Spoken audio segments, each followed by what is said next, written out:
Pemirsa, pasar properti telah menjadi sorotan utama dalam beberapa tahun terakhir dengan harga properti yang terus meningkat secara signifikan. Fenomena ini telah mendorong banyak orang untuk mempertimbangkan berinvestasi dalam bentuk kepemilikan rumah. Tapi sebenarnya apa saja yang menjadi faktor utama kenaikan harga properti ini? Karena tentunya kita ingin mendapatkan capital gain paling optimal dari investasi rumah. Biar semakin tercerahkan pemirsa, kita akan mendiskusikannya bersama dengan Ibu Jenny Kurniawan selaku Head of Sales and Promotion The Zora. Halo, selamat sore Bu Jenny. Halo, ketemu lagi kita. Iya, baik. Bu Jenny, mungkin boleh dijelaskan nih, apa sih faktor-faktor yang dapat mempengaruhi kenaikan harga sebuah properti? Ya. Jadi ada 3 faktor utama ya untuk bisa mempengaruhi kenaikan properti. Yang pertama pasti mengenai developer, kedua lokasi yang strategis, dan yang ketiga adalah captive market. Kalau dari sisi developer itu properti yang dikembangkan oleh developer yang ternama pastinya akan memiliki kepercayaan dari para customernya dan menentukan kualitas dari produk dan infrastruktur yang dibangunnya.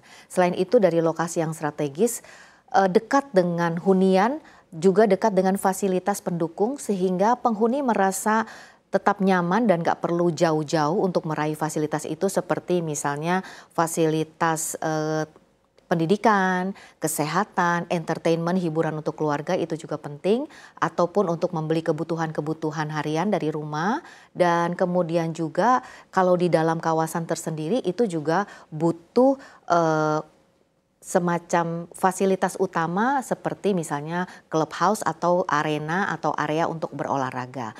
Nah, untuk captive market sebenarnya bagi properti komersial, captive market dalam radius tertentu itu juga penting untuk menjadi pemikiran karena disitulah customer potensial yang akan menuju komersial yang dipasarkan atau disewakan. Oke, baik. Dilihat dari 3 faktor tadi, banyak masyarakat yang mempercaya bahwa investasi properti ini terbaik karena nilainya selalu naik. Betul. Tapi mungkin boleh dijelaskan nih Bu Jenny, kira-kira apa sih risiko terkait dengan investasi properti?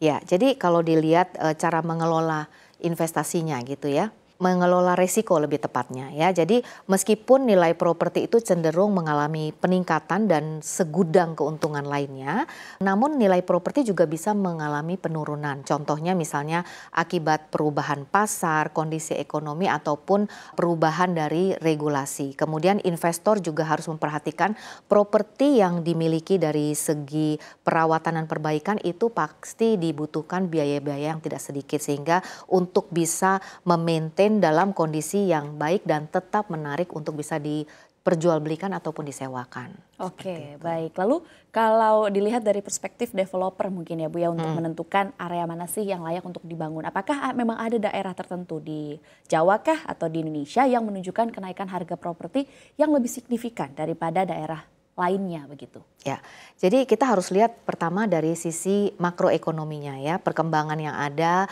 mengenai lifestyle, kemudian juga sistem bagaimana harus melakukan kegiatan lebih efektif dan efisien, misalkan melalui akses digital ataupun fitur digital yang up to date, dan semuanya itu bisa dihadirkan saat ini di The Zora. Dan ada juga tidak ketinggalan mengenai ekosistem yang berada di dalam The Zora, misalnya fasilitas-fasilitas di dekat The Zora itu ada tol akses keluar masuk BSD Jakarta dan sebaliknya.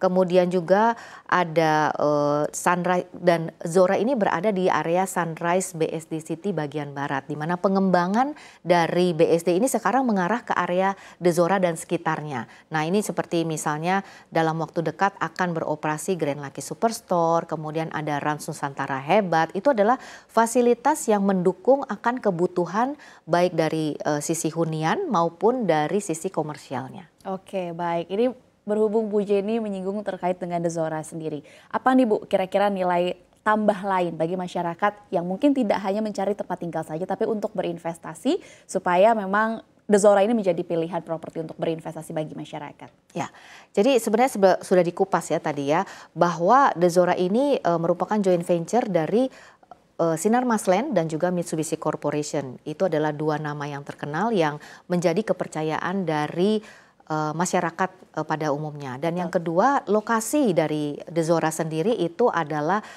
lokasi yang sangat strategis sehingga mudah sekali untuk menjangkau The Zora. Dan yang ketiga itu mengenai bahwa The Zora berada di BSD City yang merupakan the best and the largest township yang ada di Indonesia. Oke, baik. Terima kasih Bu Jenny Kurniawan, Head of Sales and Promotion The Zora sudah berbagi informasi dengan kami. Sehat dan sukses selalu untuk Anda Bu Jenny. Terima kasih.